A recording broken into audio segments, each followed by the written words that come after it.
Hi guys, good morning. Bisitahin nga natin itong munting taniman namin. Tingnan mo, sa likod bahay, ang dami namin gulay na talong. Tanim na talong yan ni Sir. Siyempre, ang tataba niyan kasi ang ginagamit namin pandilig galing dun sa palaisdaan.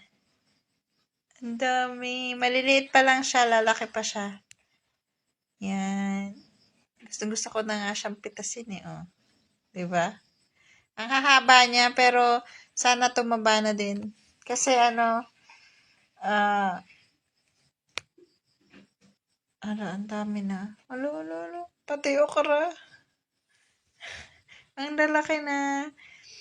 At saka alam nyo ba guys, nakakapataba pala ng halaman yung mga lupa na pinagsunugan. Ilalagay nyo lang sa may puno. Nakakapataba din siya ng halaman. Yan. Binawasan na namin siya ng dahon para hindi maagaw yung nutrients ng talong. Para, yan, ang ganda. Tsaka para hindi dumikit yung mga uod dun sa bunga ng talong. Kaya binawasan namin ng dahan. Yan, ang ganda. Ang haba. Nakasayad na sa lupa, di ba? Yan. Baka bukas, bakalawa, harvest na namin yan.